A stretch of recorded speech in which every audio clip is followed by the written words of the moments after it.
If I was an Olympic athlete, I would rather come in last than win the silver. If you think about it. You know, you win the gold, you feel good. You win the bronze, you think, well, at least I got something.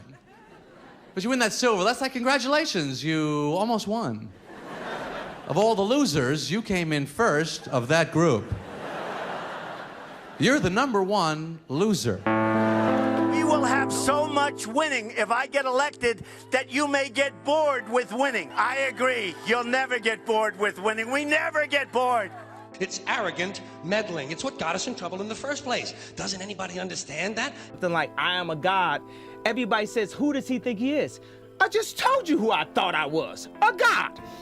I'm the king of the world! I've never really understood our obsession with winning. Wow. And then what? What's the cure? Medicine? Make me like them? Not gonna happen. I'm by winning.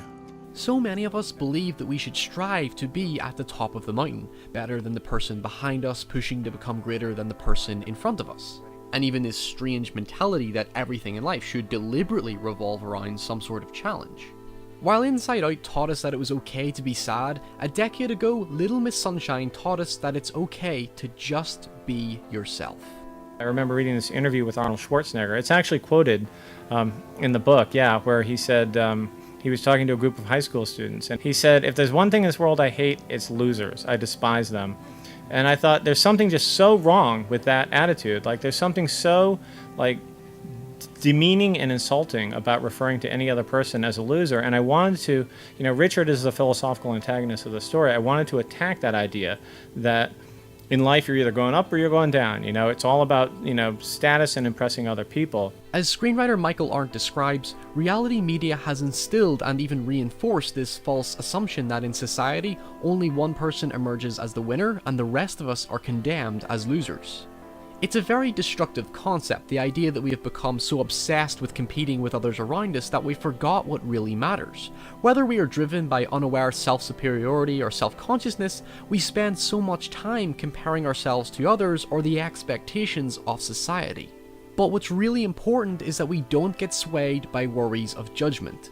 This is what I love so much about Olive's character in Little Miss Sunshine. As the centerpiece of the film, the fact that no matter how undermined, condemned, or scrutinized she is, the important thing is that she believes wholeheartedly in herself. She is taught by her grandfather Edwin not to care what others think of her and not to let anyone weigh her down, which at a young age is incredibly common given the peer pressure she's inevitably going to feel. Her winning attitude, one that doesn't reinforce an arrogant or competitive mentality, shows us that the real victory is staying true to ourselves, and that trying matters more than actually winning. A real loser is somebody that's so afraid of not winning, they don't even try. Now you're trying, right? Yeah. Well, then you're not a loser. Little Miss Sunshine is presented with this deliberate modesty, this aesthetically humble sincerity that uniquely separates it from many other films of the same genre. As a piece of filmmaking, it's subtly delivered, naturally observing its characters and lingering on intimate moments that we can appreciate and relate to on a personal level, actively sticking true to the screenplay's philosophy.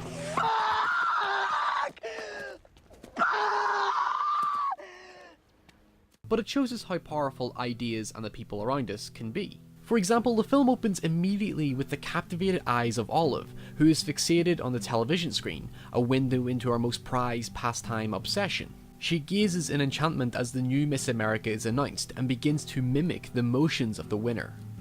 It highlights how she is prone to susceptible ways of thinking, such as this flawed ideology that being pretty, talented, and winning is the core of life, when in fact it's very unrepresentative of real life. Reality television is manufactured by insincere and unnatural ideas that serve to provoke us. Yet Olive doesn't know this. As a young, innocent, naive child living in a culture where television has become an additional parent, she is being nurtured by ideas that she has no control of, even if there is no harm in wanting to compete in what is ultimately an innocuous competition which she has no intention of caring whether she wins or not. This is reinforced by the L cut to Richard boldly declaring that the world has two kinds of people, winners and losers are not who we want to be. It's not ideal in society. His opening remarks are superimposed over the image of Olive to accentuate a lifestyle she has unfairly become confined to, as she learns about the world through the eyes of others, as later reinforced by the dinner table scene. I wanted to kill Don't listen myself to him. because I was He's sick. very He's unhappy. a sick man. He's a sick in his head man. Richard. But I'm sorry. I don't think it's an appropriate conversation for a 7-year-old. Well, she's gonna find out anyway. Okay. But even Richard's ideology is immediately contradicted by the juxtaposition to an empty classroom of 10 separate, isolated individuals. In this scenario, Richard appears to be a loser himself. And this social pressure, this burden of inferiority that is inherently perpetuated by the social pressures of acceptability, permeates throughout the entire film. In the opening introduction, the film highlights each character having a weakness. Olive is gaining weight and seemingly unattractive in a pressurized social context, Richard's career is unsuccessful, Dwayne is detached from his family, Edwin is a drug addict, Cheryl is overstressed, and Frank is depressed and suicidal. His demoralized expression contrasts with the bright and upbeat title to convey a very broken view of life that is undoubtedly a distinction from the glitz and glamour presented by the supposed reality television. Weakness is rebuked by this narrow-minded mentality that Richard and a portion of society very aggressively assume, but the thing is, these weaknesses are normal. Little Miss Sunshine uses the comfort of the family institution to demonstrate how individuals attain emotional strength in a cutthroat world. Sociologist Talcott Parsons' theory of the family's irreducible function in the socialization of children and the stabilization of adult personalities becomes intrinsically significant to the character development. At first, it's a broken family who are strained by various individualistic, selfish desires, which are further ruptured by Richard's failure as the breadwinner father.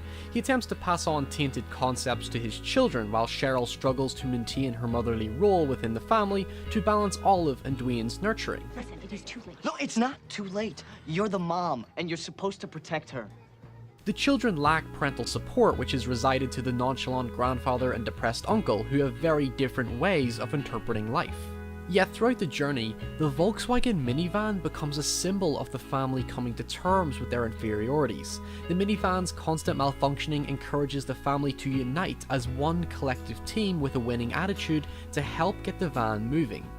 Immediately after they work together, we see Olive piecing together a puzzle of a smiling face, symbolizing the gradual growth of the family's happiness as they enter the carefree highway, a literal metaphor that a new positive journey begins. But that's not to say that the family get a fairy tale ending.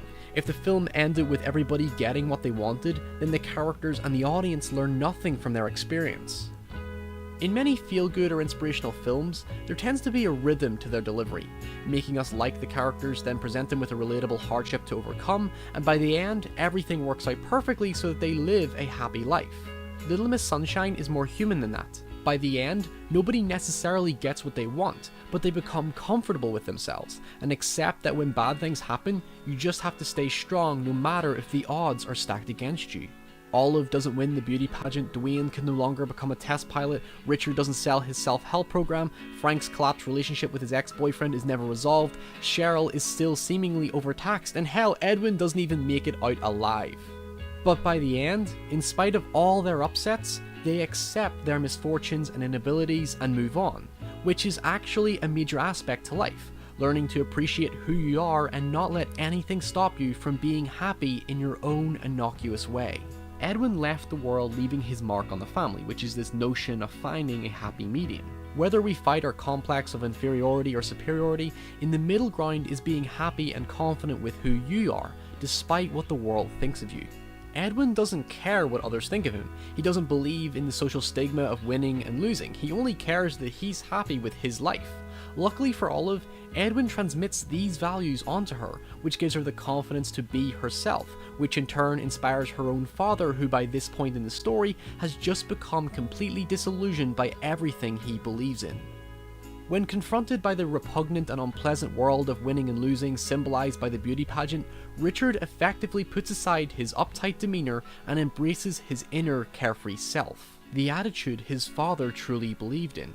The Super Freak dance exposes the hypocrisy and stupidity of the entire ordeal, as the family lampoon the distasteful contest. The juxtaposing image of the family in this scene casts them as outsiders, people that don't belong, despite being very normal human beings with natural flaws. During the show, the scene intercuts between the contestants and Richard's reaction as he becomes gradually more uncomfortable and appalled by the show, and how it sexualizes these young girls who lack the ability to make conscious judgments of their own beauty and self-worth at such a young age. But when the roles are reversed and these sincere, genuine people get on stage, the intercutting shows that they are ironically being treated with disgust and rebuke. It's a very cringeworthy moment for sure, but because we understand that the family are truly content with themselves and that we also hate the pageant, we enjoy and cheer for their newfound gleeful attitude. Olive is not acting or pretending to be something she's not, as opposed to the other girls. She's having fun with her life, and seeing the entire family embrace this attitude effectively makes them winners in their own right. Yeah! All right! Little Miss Sunshine requires a certain kind of perspective from the audience, and whether or not you agree with its politics, there is something honest and unflinchingly true about how we all face inevitable weakness or an adversary.